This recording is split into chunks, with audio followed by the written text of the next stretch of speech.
for our country.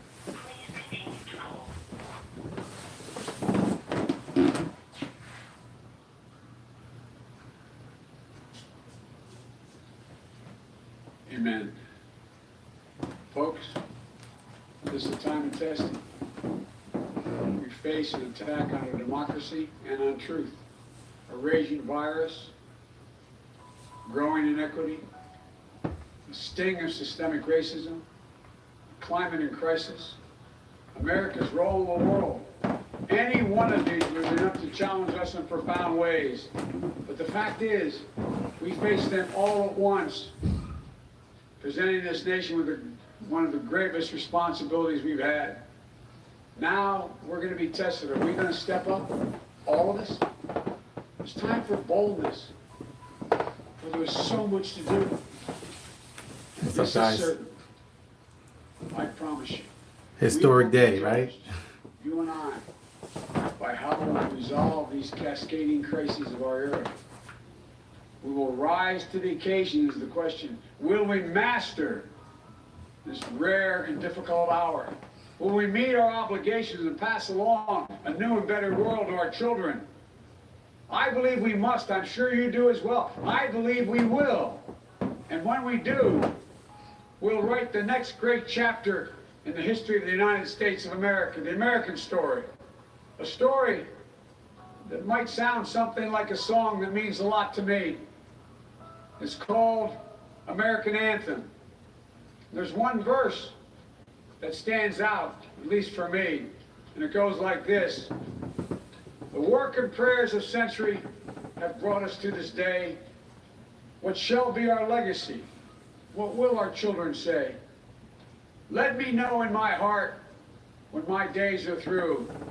America, America, I gave my best to you. Let's us add our own work and prayers to the unfolding story of our great nation. If we do this, then when our days are through, our children and our children's children will say of us, they gave their best, they did their duty, they healed the broken land. My fellow Americans, I close the day where I began, with the sacred oath. Before God and all of you, I give you my word. I will always level with you. I will defend the Constitution. I'll defend our democracy. I'll defend America. I will give all of you, keep everything I do in your service, thinking not of power, but of possibilities, not of personal interest, but the public good. And together, we shall write an American story of hope, not fear, of unity, not division, of light, not darkness, a story of decency and dignity, love and healing, greatness and goodness. May this be the story that guides us, the story that inspires us, and the story that tells ages yet to come that we answered the call of history. We met the moment. Democracy and hope, truth and justice did not die in our watch but thrived. That America secured liberty at home and stood once again as a beacon to the world. That is what we owe our forebears, one another, and generation to follow. So, with purpose and resolve, we turn to those tasks of our time, sustained by faith, driven by conviction, devoted to one another and the country we love with all our hearts. May God bless America, and may God protect our troops. Thank you, America.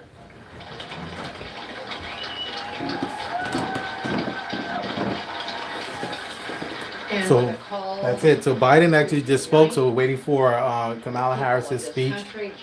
I'm assuming that she's going to talk now. Really historic day. I think it's a great thing that, we're seeing this. Let's come together as a country despite our differences. We have so many challenges facing us. We need to be together. He pledged to fight just as hard for the people who opposed him, who did not support him. He said, as he did, for those who voted against him. Garth Brooks is next. Ladies and gentlemen, please welcome Garth Brooks to perform Amazing Grace.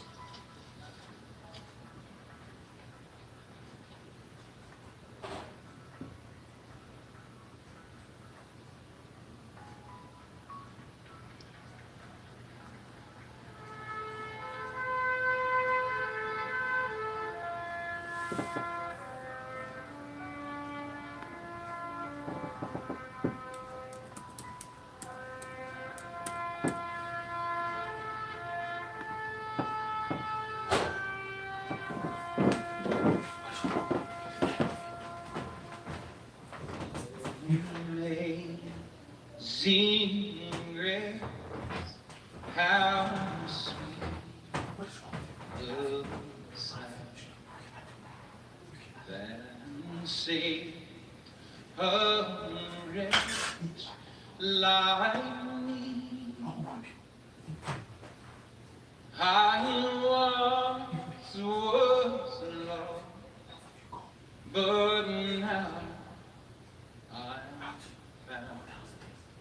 Was blind, but now I see. When we've been there 10,000 years, bright shining as the sun, we've no less days to sing God's praise than when we first begun. I'd like to ask you to sing this last verse with me. Not just the people here, but the people at home, at work, as one, united. Amazing grace, how sweet the sound that saved a wretch like me.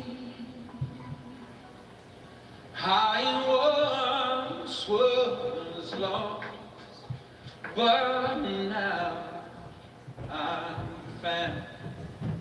Was blind, but now I see.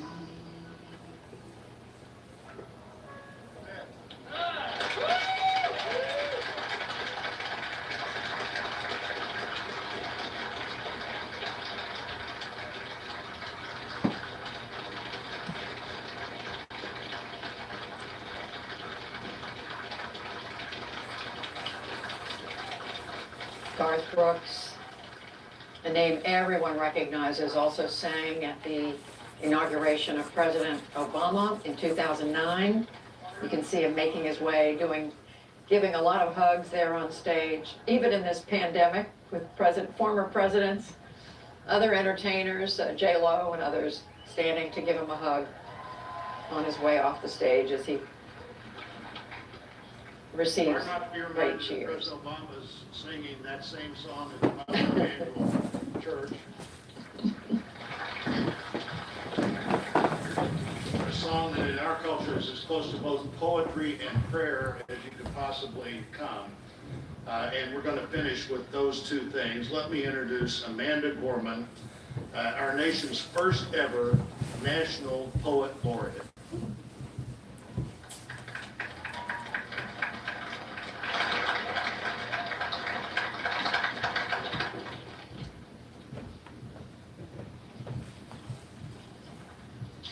Amanda Gorman will be the youngest inaugural poet since the tradition began in 1961. She was the first person to become the National Youth Poet Laureate. Mr. President, Dr. Biden, Madam Vice President, Mr. Emhoff, Americans, and the world. When day comes, we ask ourselves, where can we find light in this never-ending shade. The loss we carry a sea we must wade. We've braved the belly of the beast. We've learned that quiet isn't always peace, and the norms and notions of what just isn't always just is. And yet the dawn is ours before we knew it. Somehow we do it. Somehow we've weathered and witnessed a nation that isn't broken, but simply unfinished. We, the successors of a country and a time where a skinny black girl descended from slaves and raised by a single mother can dream of becoming president, only to find herself reciting for one.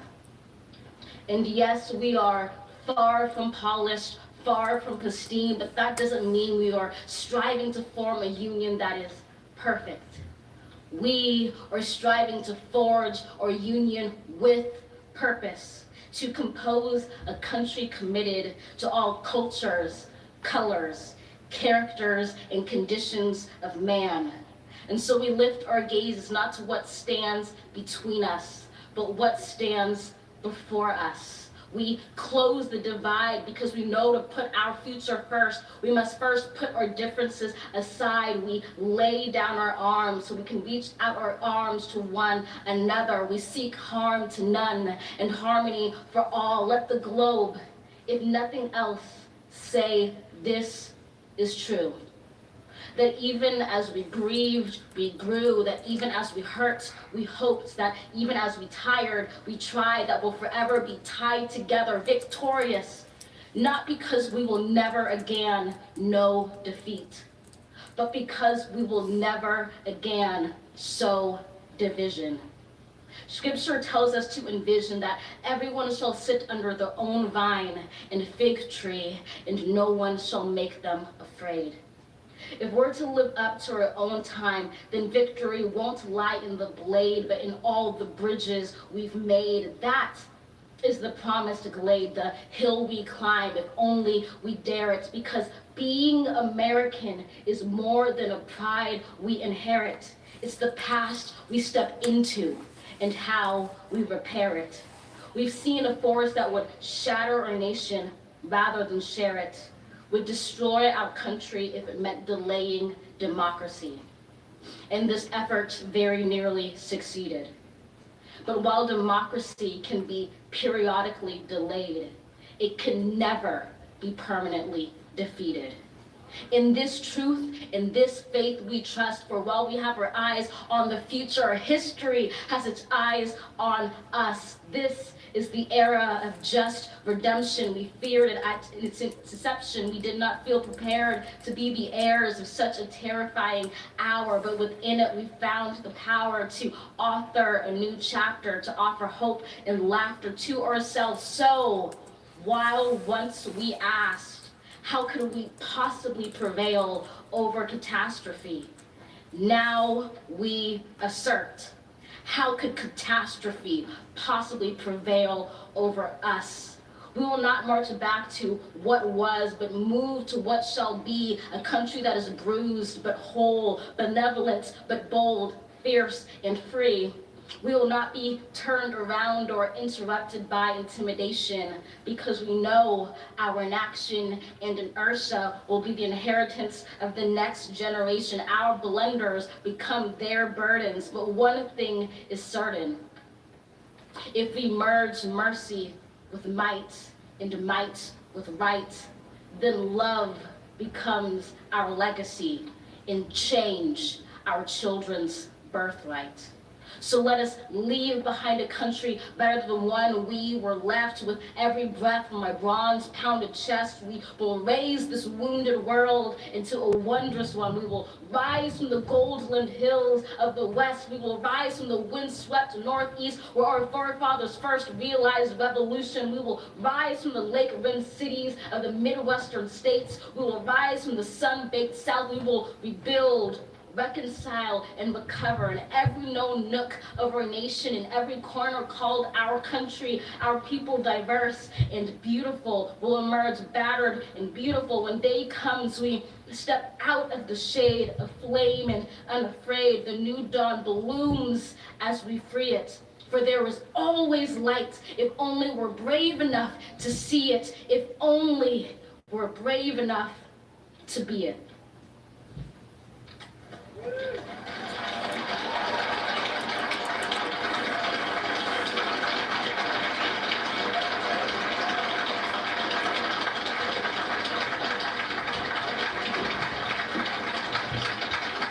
22-year-old Amanda Gorman of California. She is the youngest poet to deliver. She's a performance poet to speak at an inaugural. Let's listen now to the benediction. African Methodist Episcopal Church in Wilmington, Delaware, a friend of President Biden for 30 years.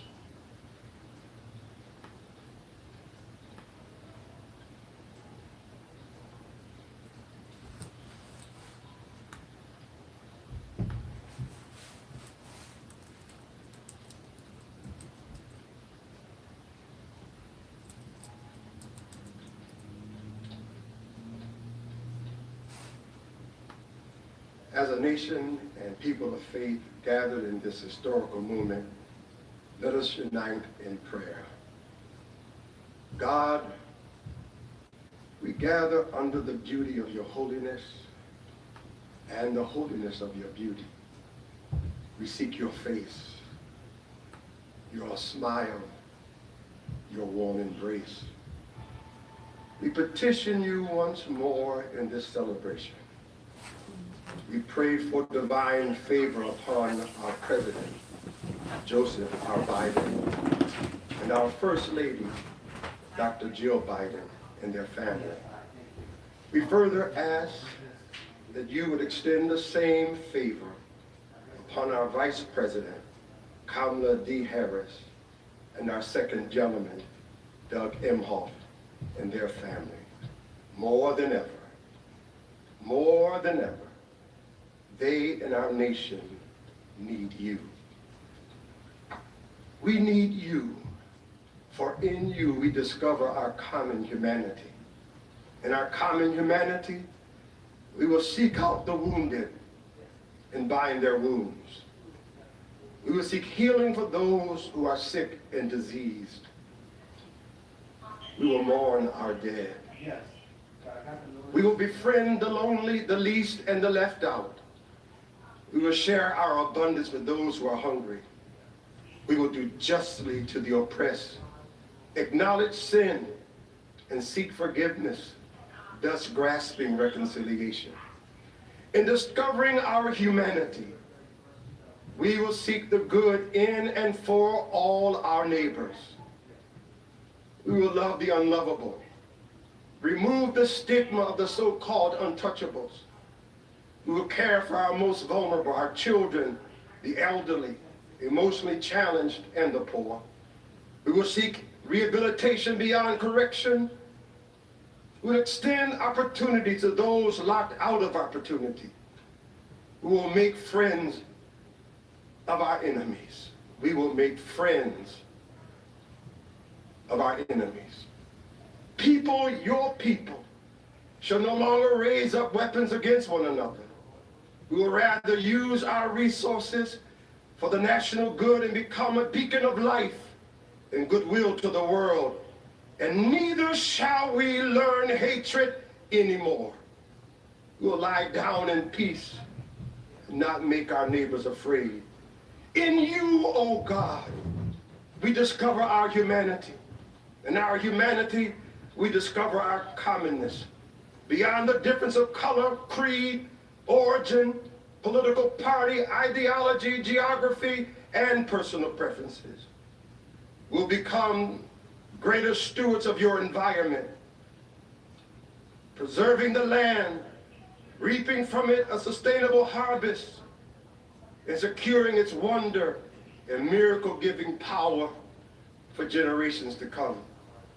This is our benediction, that from these hallowed grounds, where slaves labored to build this shrine and citadel to liberty and democracy, let us all acknowledge from the indigenous Native American to those who recently received their citizenship, from the African American to those whose foreparents came from Europe and every corner of the globe, from the wealthy to those struggling to make it, from every human being regardless of their choices, that this is our country. As such, teach us, O God. As such, teach us, O God, to live in it, love in it, be healed in it, and reconcile to one another in it, lest we miss kingdom's goal. To your glory, majesty, dominion, and power forever. Hallelujah. Glory, hallelujah. In the strong name of our collective faith. Amen. Please remain standing as the Armed Forces Color Guard retires our national colors.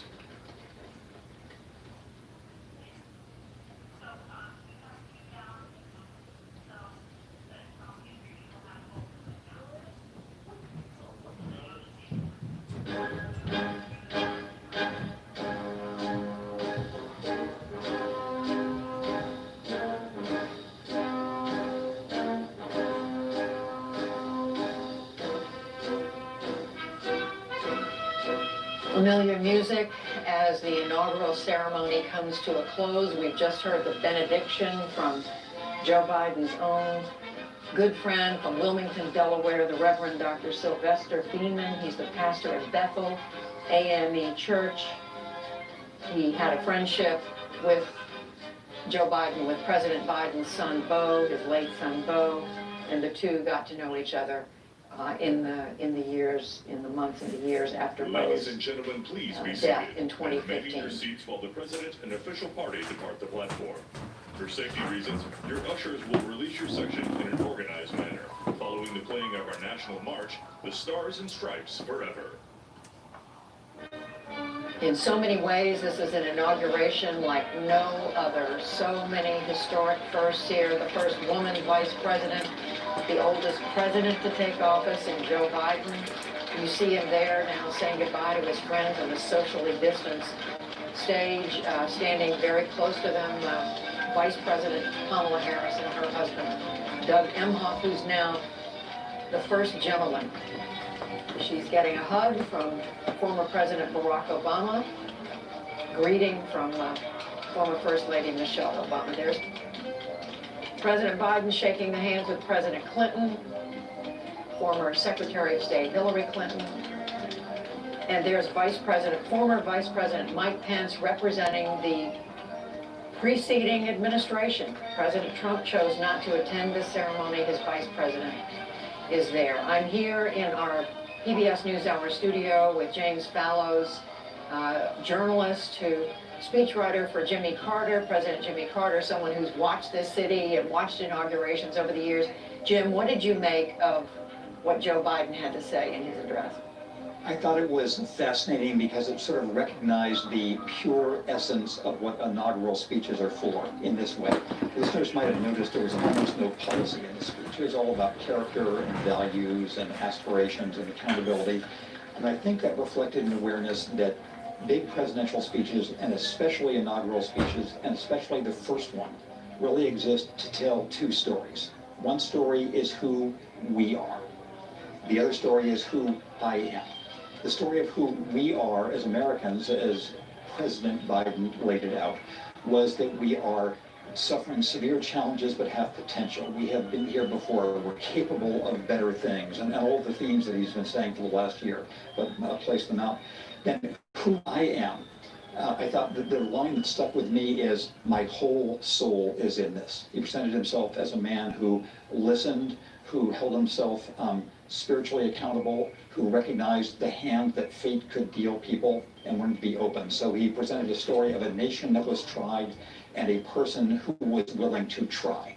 And I think that was the effect of this speech, I believe. It was almost as if he was verbally saying, I'm rolling up my sleeves and I'm telling you I'm ready for the fight. I know a lot of you did not support me, but I'm here. I'm your president every bit as much as I am of those who voted for me, who've been with me all along.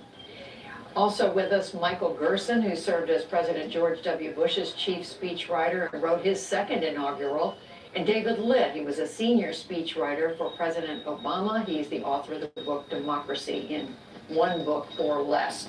Michael Gerson, I'm going to come to you. I love to ask speechwriters what they thought of the speech. What did you think? Well, you're right, it was a unique moment, but I think the speech was a return to moral normality. You now have a president with a good heart, who talks about empathy and compassion, who calls for unity instead of incites division. That was the most important thing about the speech, is the reforming of the guardrails of American rhetoric and providing a refuge for people of goodwill, a place to know that they're not alone. He addressed these divisions directly. He talked particularly about the need for a common truth. And that, I think, is going to be a real challenge going forward. And he talked about the role of leaders in making sure that the public is given correct information. He drew a hard line there, which I think is an important moment. He did outreach, but he also drew a line about the nature of truth itself. And I think that he had one advantage in a certain way. He talked about, it was a speech about unity with a country that has just looked into the abyss and seen what disunity looks like. It looks like violence. It looks like conflict. And he, in many ways, is the right person to bring a message of moral normality and unity in a moment where we've seen the worst of disunity. Yes, for sure. It's a moment when we have seen the worst, and we can't say it enough times. I think it was just 2 weeks ago, 14 days ago, almost literally at this hour, when this Capitol was in the grips of a mob of Americans. These were not people from other countries come to overthrow our government. These were Americans come to challenge the democratic process. And I want to say we're speaking as we see the officials who took part in the inauguration make their way through the Capitol from the west side of the Capitol, most of them over to the east side, where we will see President Biden and First Lady Jill Biden bid farewell to Mike Pence, Vice President Mike Pence. They'll be joined by Vice President Kamala Harris and her husband Doug Emhoff, but they will officially say goodbye and bid farewell to former Vice President Mike Pence and his wife Karen. Our Lisa Desjardins who covers the Capitol, is there watching all of this. Lisa, what are you seeing from where you are? Judy, I don't know how this played in the living rooms of America, but I will tell you here that I think the most profound moments today in this crowd were the repeated moments of prayer. You can tell that Joe Biden, who spends a lot of time on every word he delivers and on his speech, A lot of firsts with this inauguration, right? Crazy. The nation, trying to unify the nation. But in truth, a chilly crowd of members of Congress, it turns out, is not a good spectator crowd. There were not many large rounds of applause here, though there were many lines that might have deserved that applause. Instead, what I saw and felt here more was that sense of kind of prayer. And you know, there is a sense, I think, Judy, in talking to members, both Republicans and Democrats who are here today, that they want to be enthusiastic again. They want to get back to a place where they're optimistic about the future. But the reality, Judy, is that they are wounded, and this Capitol is wounded. And I think that even for all of some of the hopeful calls of President Biden for unity, that sense of being wounded is something I really felt here. I also think there were a few very, very touching moments, including when Lady Gaga sang the national anthem and pointed to the Capitol, which had, of course, just been repaired, talked about the flag still waving, and the sun broke out as the music is swirling around me. It was really a very touching and uplifting moment, I think, for Democrats and Republicans alike. I saw Representative Jim Jordan, Representative Paul Ryan, a former speaker, all of them touched by that, all of them standing together for most of this and applauding in a bipartisan way. That's why we're so glad you're there as our eyes and ears, Lisa, because these are things we can't see. We're dependent on those cameras and where they are pointed. They're shared cameras, we should say, so-called pool cameras, but you are right. And we want to remind everyone, among the crowd, members of Congress, very just feet away from President Biden taking the oath of office, are members of Congress who voted against his ascending, taking office. They voted to object to the electoral vote count that officially made him the president. Among them, Senator Ted Cruz of Texas, and you mentioned some of the House members who also voted to object. Again, we're looking at live pictures from the Capitol as former President Clinton. We saw President Obama. There's J-Lo, Jennifer Lopez, and others all mingling together as we await the send-off on the other side of the Capitol, the east side of the Capitol, for former Vice President Mike Pence. David Litt, you were a speechwriter for President Obama. Tell us your thoughts as you listened just a few minutes ago to Joe Biden. I think every inaugural address, really every presidential speech, is about the combination of the person and the moment. And I think, to me, this moment was really defined not just by what Joe Biden, what President Biden said in his remarks, but also by that extraordinary poem we heard from Amanda Gorman, the youngest person ever to deliver a poem at inauguration right afterward. The theme of Joe Biden's political life has been resilience. And this is a moment when that theme was incredibly apparent for everyone. I mean, we've just been through one of the scariest days in the history of our democracy, and Joe Biden was defiant and resilient and talking about standing on the right side of history and saying, we are not going to be the ones to let democracy die on our watch. It was very much a speech of the oldest person ever to take the oath of office. But then you had a 22-year-old, a young black woman, step into the breach and talk about the next generation, talk about looking forward in that way. And the same message of resilience, but I thought that some of the things she said, the idea of stepping into our past and figuring out how we repair it, the idea that we would just face down a movement of people who would shatter this country rather than share it. And the rhyming sounds better when she does it than when I do. But I thought that both of those things were extraordinary. And I think, to me, that's what made this moment. I think 20 years from now, we'll look back on an extraordinary speech, but also an extraordinary combination of remarks.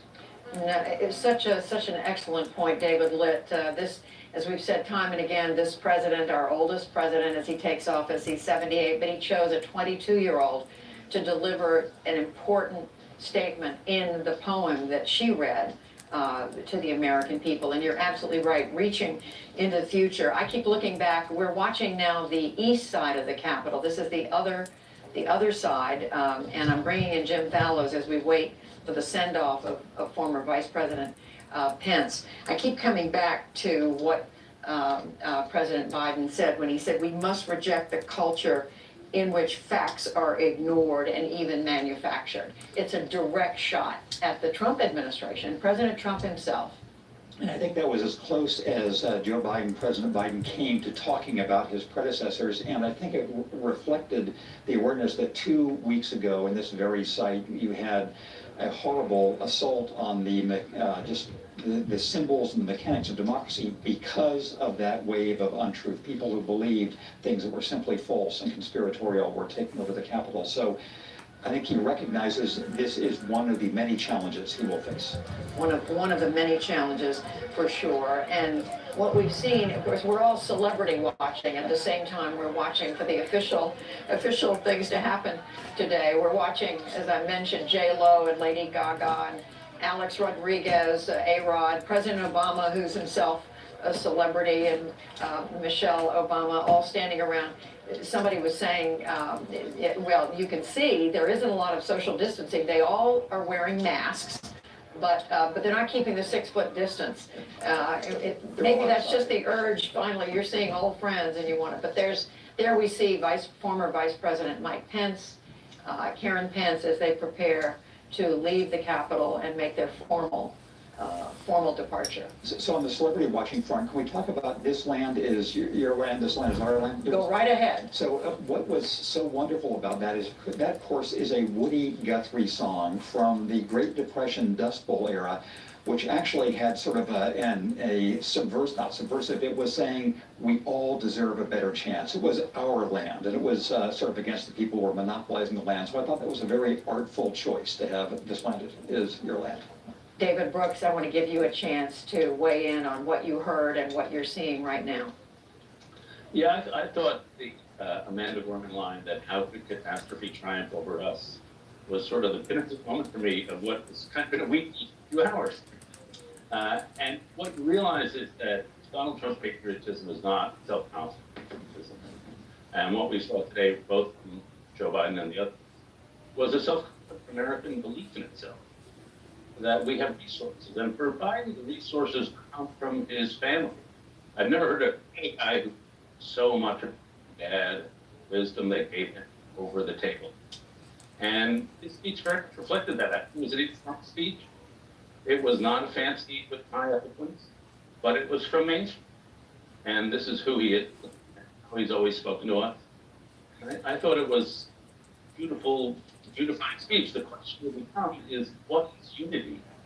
And it's not agreeing, but it is, as the Augusta quote had it, common objects. And so if he could establish that, I would say he's at least taken a step toward creating a country that. David, we're going to figure out a way to help your audio there. You're breaking up. We'd like to hear every single word you're saying, every syllable, but some of that we lost, unfortunately. We're going to come back to you in just a moment. What we have been watching is the formal farewell by the new vice president of the former vice president, Kamala Harris, Doug Emhoff, the second gentleman, just having a brief conversation there on the stairs with former Vice President Mike Pence and his wife Karen Pence as they make their way to a car. And we are told he's going to head back to Indiana to resume or begin a new life there after 4 years in Washington as Vice President of the United States. But you see the new Vice President Kamala Harris and her husband standing there, Doug Emhoff standing there on the stairs as they wish the vice president, former vice president and his wife, thank you and farewell. It's this way because normally you would have the president, the new president, say goodbye to the just recently stepped down president, but because President Trump is not there, this time this is a ceremony, passing of the torch, if you will, from the number 2, the vice president, to the first woman vice president of the United States. You're looking at history.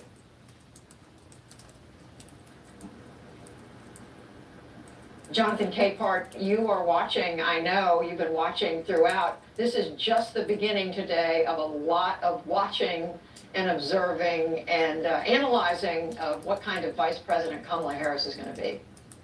Well, Judy, I've been watching through tear-filled eyes since the last time we spoke. This is such a moment, especially given what was happening on that plaza exactly 2 weeks ago right now.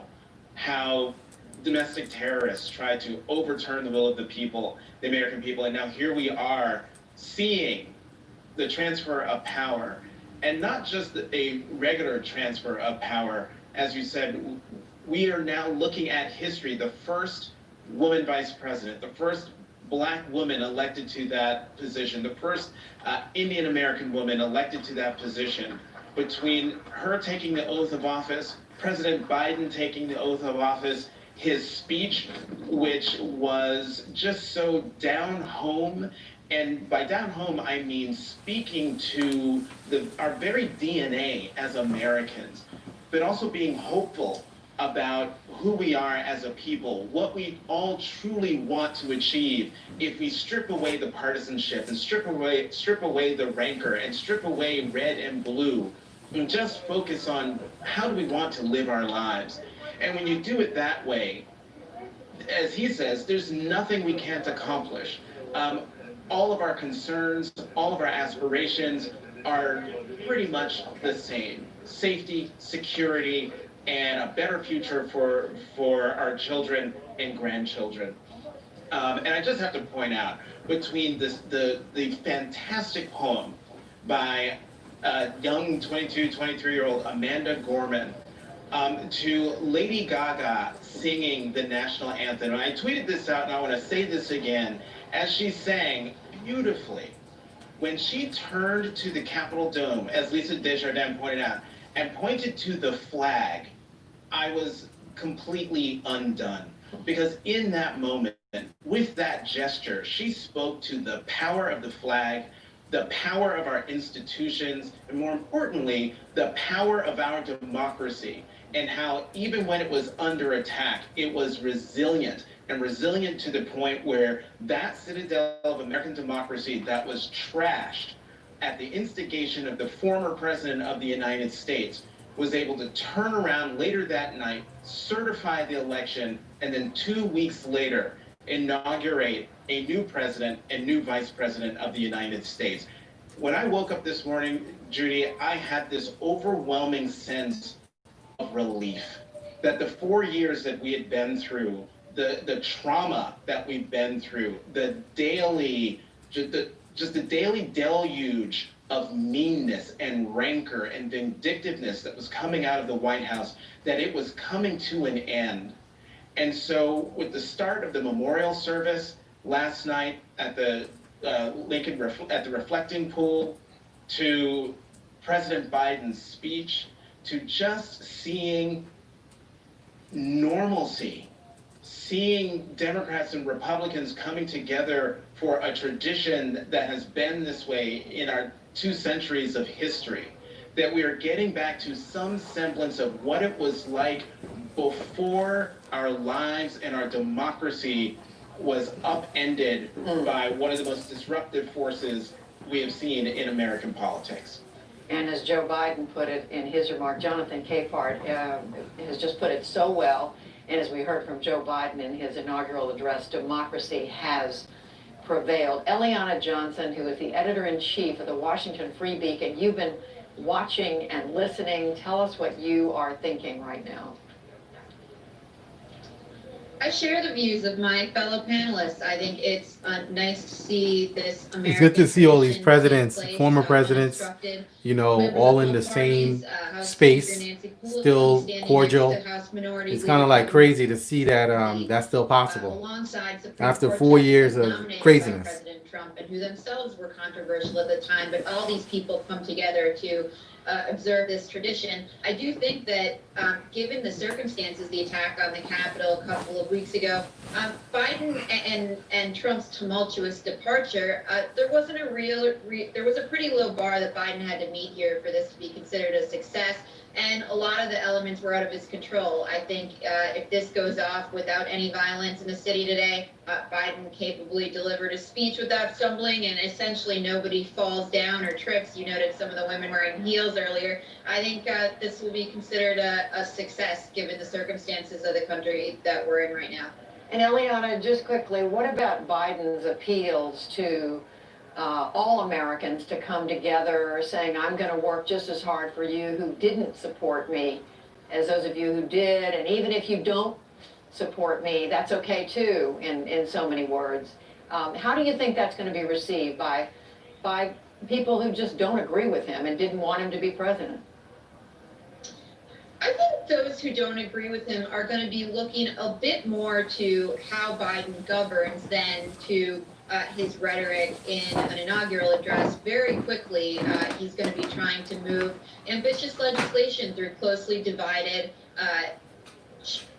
House and Senate.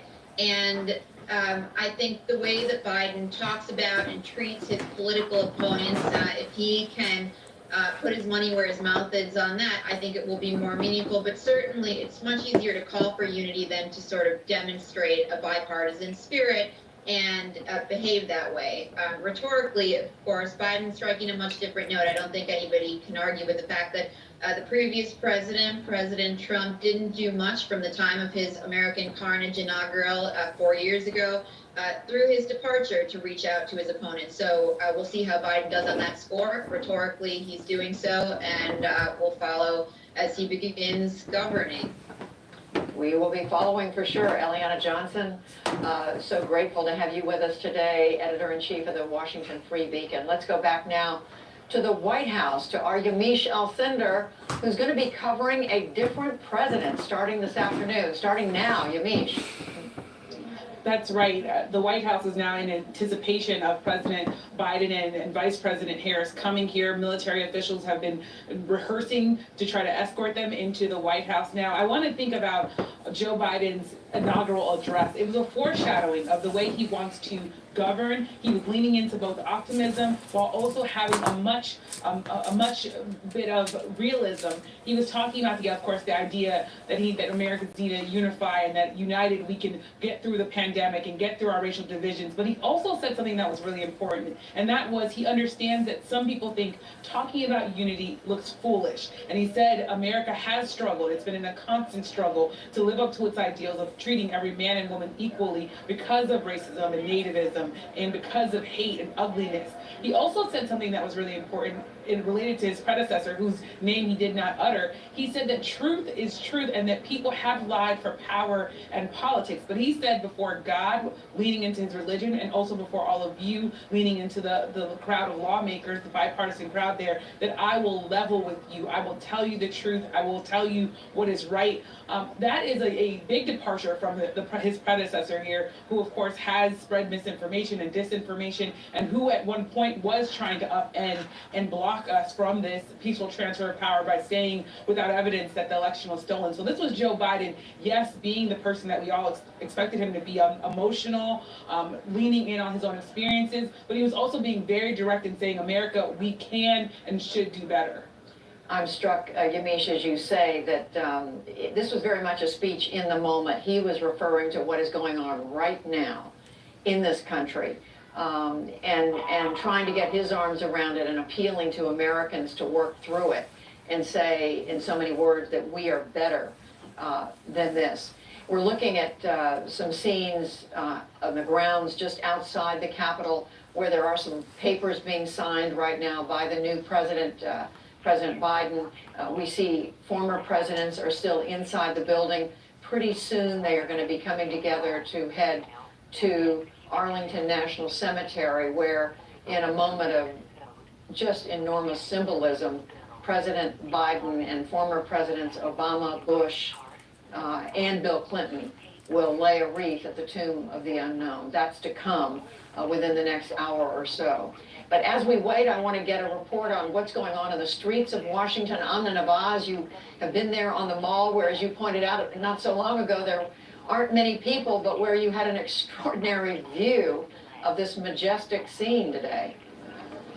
We did indeed, Judy. It's still all quiet here on the National Mall, where it's really only just reporters and the thousands of National Guard troops who have descended here to try to keep the city safe. But we do have a clear view up to that west front of the Capitol steps, and as the swearing in was happening, I have to tell you, it was just surreal, because that's a moment you would normally expect hundreds of thousands of people here to cheer and for the entire place to erupt in celebration, and instead we were met only with the sounds of the wind through the flags that now populate this area. But so I kind of conducted a bit of a survey in a socially distant way, asking all of my followers out there to tell me how they're feeling in this moment, since we can't talk to people here. Overwhelmingly, many of them responded with some of the same emotion we heard Jonathan Capehart mention just a little while ago. Relief is a word I got a lot. Hopeful is a word people responded with. Teary and weary, ready, they shared. I'm overwhelmed with messages from people who were themselves overwhelmed with emotion watching Vice President Harris being sworn in. Children who are, or rather parents who are raising Black and brown children in America, who are themselves immigrants, who know what that very specific lived experience is like, and now see it represented in one of the highest offices of the land. And I'll just say, For those of us who also have the experience of being raised by a strong South Asian woman, you also know how fortunate we are to have that experience. But some other words that people are sharing with me are words like cautiously optimistic and anxious. And this goes in reference to something that we heard now President Biden mention in his speech, which was that this is the next chapter. The next chapter begins now. And as we all know, this next chapter of American history does not start fresh. It carries forward. This administration inherits what the previous administration left to it. And where we are sitting right now on an empty National Mall in a city under lockdown with guards protecting us from ourselves, our fellow citizens, is the country that they inherit. Now, I'll also share the experts that I've been talking to, security experts, of people who track hate groups and the kind of rise of the militant groups that we've, anti-government militant groups we've seen over recent years, say that when you look back at, for example, the presidency of Barack Obama, that is the time when we saw a surge in a lot of those groups. And so, even though today there are so many people feeling joy and relief and hope for what comes next, many of those threats that worked to unwind the American and democratic ideals over the last 2 weeks in particular, over the last several years specifically, they still exist. And so we can say mercifully so far, thankfully, thanks to all of the National Guard troops and many others who are here today. And we should also share they are working under extraordinary circumstances. My producer, Leah Nagy, was able to go speak with some of them. They are sleeping 2 to 3 hours a night, sometimes on a bus or a cot if they can get one. She spoke to some members of the Texas National Guard who, for them, it's their very first trip to D.C., is to see through this security detail today. So today has remained quiet. We have not had the kind of security threats that many people were worried about could unravel, and we hope it stays that way. But as Joe Biden said, there's a lot of work to be done ahead. Judy? So well put, Amna, and thank you so much for reminding us about those National Guard service members who, as you say, they come from all over the country. For many of them, this may well be their first trip, and is their first trip to Washington, and to come here under these circumstances. But as you say, to be working around the clock, all in the service of the country to keep it safe on this most sacred of days when we transfer power from one person to another. We owe them an enormous debt of gratitude. And as we've been reminded, the threats were not only directed at Washington, at the nation's capital, they've been directed at state capitals around the country. Our William Brangham has been keeping a close eye on what is going on around the country. William, what are you seeing and hearing from across the land? Well, Judy, it's actually mostly been good news. I mean, there was a lot of concern that there might be protests today during the inauguration and the run-up to it, and so far, all the sources that we've been in touch with have indicated that it's been a very peaceful day. We've been checking in at the capitals on the West Coast, in Washington State, in Oregon, in the Midwest, in Michigan, in Minnesota, Texas, Georgia, New Jersey, New York, and here in D.C., as Amna has been reporting. It has been a largely peaceful day. There's been a smattering of people that have turned out for protests, but mostly they are vastly outnumbered by police and by press there to cover it. Remember, last week after the events on the Capitol, the FBI sent a memo to all 50 states saying that they should be on the lookout for armed protests, both this past weekend and possibly today. And thus far, both here and in Washington, here and elsewhere in the country, none of those have really come to be. And so that is just straight up good news.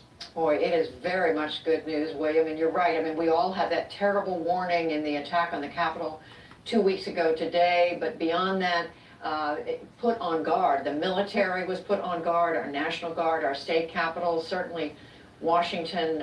Everyone has been on the edge of their seat, literally, and worried about what would happen today. Of course, we will continue to worry. People will continue to be vigilant, as we must be, because these threats are not going to go away just because the inauguration is behind us. So for a moment, we want to get out of these secure areas here in Washington and go to our Nick Schifrin. He's been out on the streets of Washington, D.C. to see what is taking place there. Nick, tell us what you've been running into.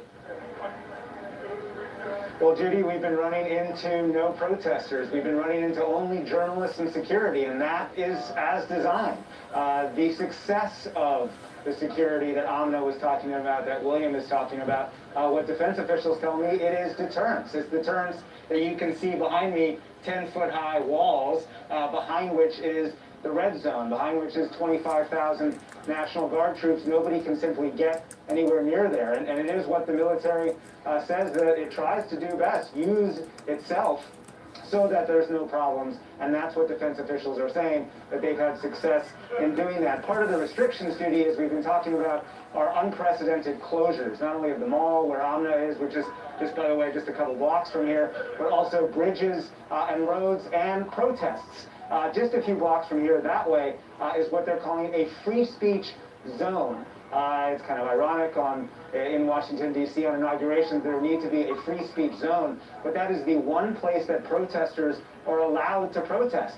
Here's the thing, it is behind some security checks, and we went there just a few minutes ago, and it was completely empty.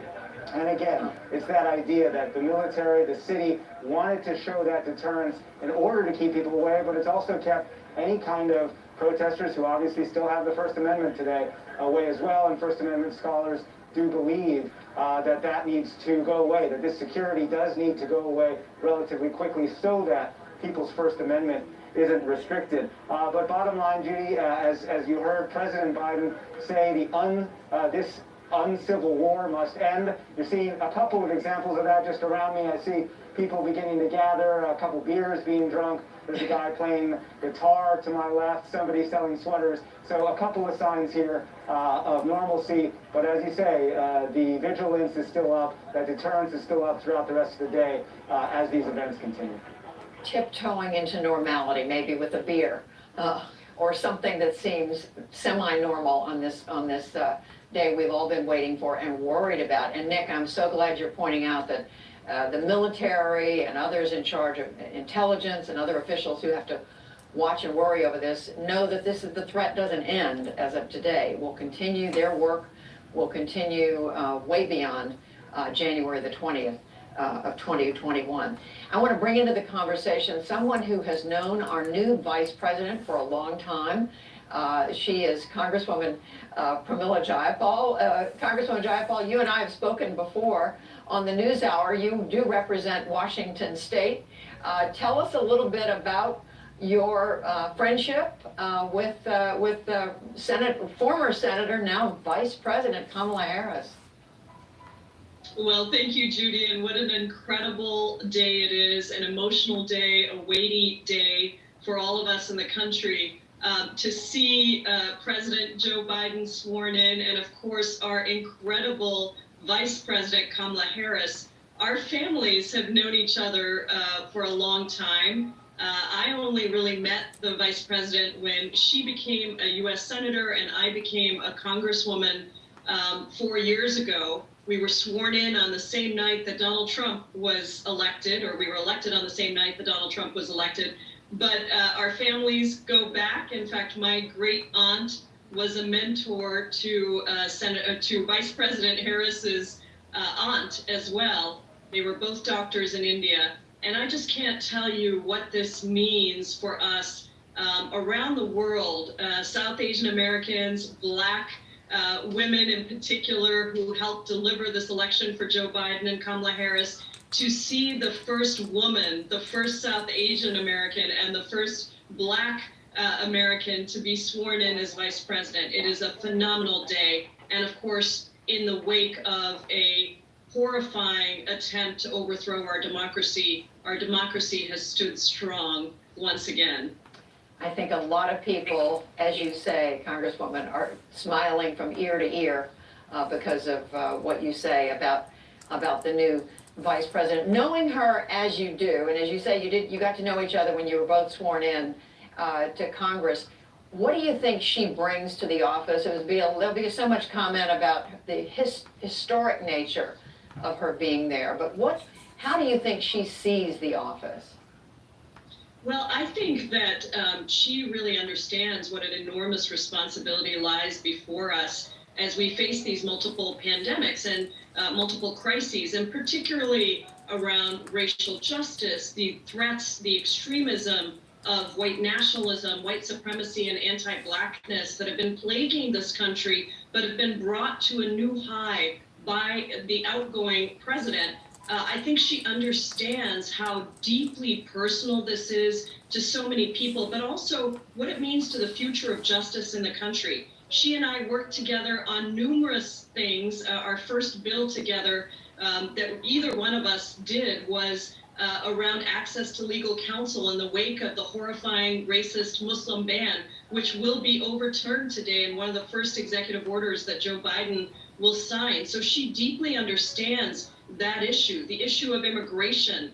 As the daughter of two immigrants from different parts of the world, she has been a partner to me on immigration issues. And of course, Joe Biden is releasing a comprehensive and bold immigration proposal in his first week in office. On top of that, she and I introduced the National Domestic Workers Bill of Rights. This is for domestic workers, 2.5 million domestic workers across the country, largely women, largely folks of color, to be able to have the same civil rights that they were denied, even in the passage of the Civil Rights Act. And so Kamala Harris understands both the opportunity that Joe Biden spoke about today, the possibility and the need to seize light, but also the darkness of our country as we have strived to be that country that we idealize and the challenges of that. So those are, I think, going to be important pieces that she brings to the office. And of course, as the first woman to hold such a high office,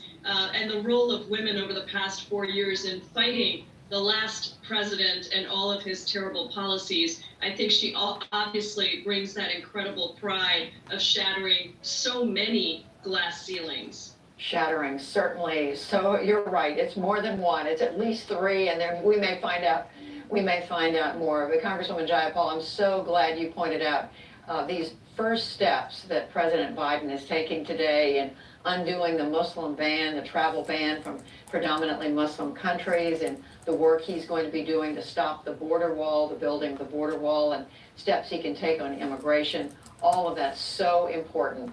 We are so appreciative of you, for joining us today. Coming back here to the studio, Jim Fallows, we have to take very seriously what this president is doing on the first day. It is undoing some of the most memorable and frankly most controversial moves of President Trump, having to do with immigration, having to do with keeping people out of the country, having to do with the environment in the Paris Climate Accord. And I think there'll be, around the world, one of the parts of his speech will be most carefully noted is when he said, we view the world as partners rather than enemies. We're going to re-engage. And I think that he can do a lot of that on his own initiative. I wanted to mention there was one of our contributors was saying earlier that it was a low bar to clear for the success of this inauguration. With respect, I entirely disagree. I think there were two things that made this perhaps the most difficult inauguration to pull off ever. One is the security, of course, and both it's been effective so far, although this is ongoing, but it didn't look that way on camera. It looked on camera like a normal swearing in. The other, of course, is the sparseness of the crowd because of the pandemic, which they made up for with these wonderful flags and all the rest. So I think it's been quite a high bar which they cleared. I have to say, I see what you mean. I mean, there's no question. I mean, when you think about the security that's involved in an event of this magnitude and having this many important people brought together at the same time for this moment, they didn't want anything to go wrong. Imagine the security. Then on top of that, the pandemic, the fact they don't want anyone to get sick beyond people who have we've already lost over 400,000 Americans. This was an enormous undertaking. I think perhaps the reference was to the speech, yes. But the entire event requires an enormous. And Jim Fallows, I'm looking at, I keep coming back to the words of Joe Biden in speaking about the truth, and he made a point of saying, "I will always level with you." Again, making a departure. It's a departure from where we've been. Yes, and again, the two stories of the speech, who we are and who I am. He was saying, I'm somebody I will level with you. I'm somebody who will listen to you. I'll try to represent even those who disagree and hear me out. And if you still disagree, okay, but I will level you along the way. So that's a story of the ways in which he will try to lead. Amy Walter of the Cook Political Report has been watching and listening to all of this, along with our other analysts. Amy, tell me, what are you hearing? What have you soaked up in the last hour or so?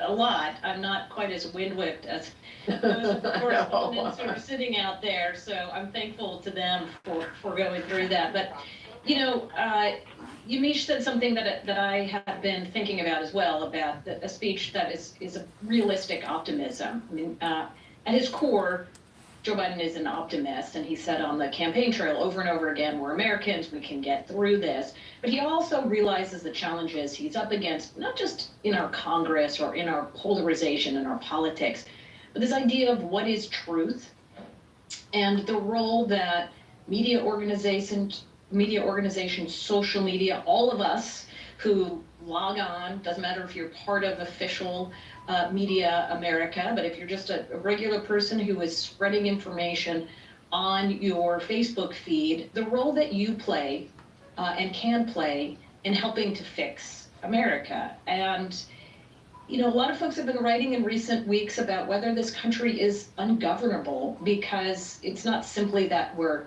divided, it's that we have half the country believing in one set of truth and the other country a different truth, a different set of facts. You can't govern a country where the two halves believe entirely different things.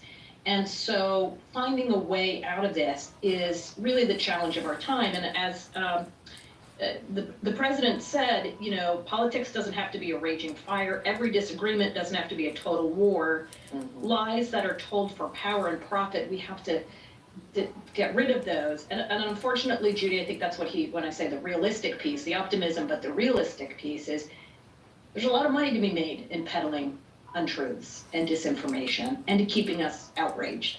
And that's the challenge, not just for this president, but that is the challenge for our country going forward.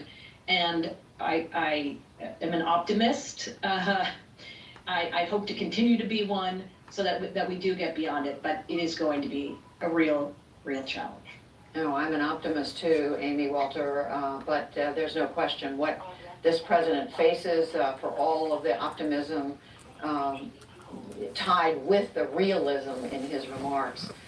He is going to be challenged like few presidents have. This is not a war. We're not in the middle of a world war, as Franklin Roosevelt was, Harry Truman, but we are in the middle of as close to a war as we've come as a country. It's not the Civil War, but a country divided, and as you say, a significant minority of Americans who cling to a completely different explanation for what has taken place over the last 4 years and what took place in our election just a couple of months ago. I should tell our audience the reason we're having this lull, you're not seeing what's going on with President Biden right now, is there are papers being signed, there are formalities, there's a presentation of gifts. We are told leaders of Congress are presenting gifts as is the tradition calls for them to do at this time. All that is taking place, as far as we know, outside of the range of cameras. We can't see all of it, but we do know at this time, normally there would be a luncheon inside the Capitol where the congressional leadership would host the new president and family, and there would be remarks. Because of the pandemic, that luncheon was off. It's canceled. There's no luncheon taking place, but they are having ceremonies. They are presenting gifts and speaking to one another, and no doubt carrying on conversations that are out of our earshot, unfortunately. Joining us now is someone I'm very happy to see again joining the program. He's Representative James Clyburn from South Carolina, instrumental to Joe Biden in winning the Democratic Party's presidential nomination. And you did, Congressman Clyburn, encourage him to choose a woman of color to be his running mate. So we speak to you as someone who is very connected to this new president and this new vice president. Well, thank you very much for having me. I think this is a great day.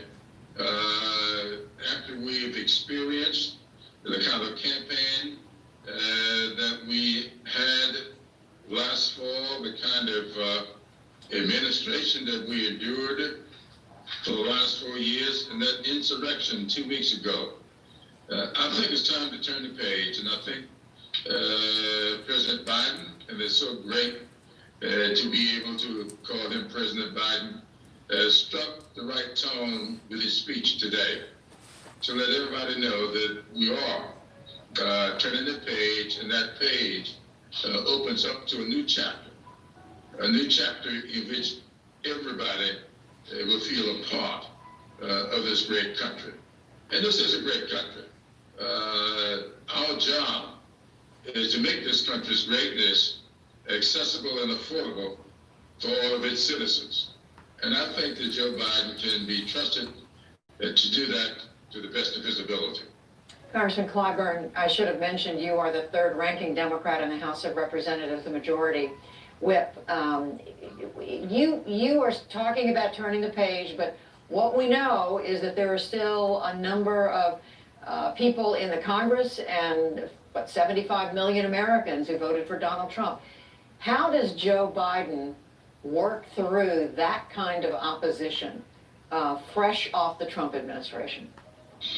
Well, I think it's very clear that he has to do it by example. We've had a lot of precepts thrown out to the American people. I learned at a very early age. My dad was a fundamentalist minister. He thought he was training me for leadership in our church. But he would tell me all the time that good leaders lead by precept and example. His thing was, you don't pronounce precepts unless you're willing to be an example. And I think that's what Joe Biden is going to do.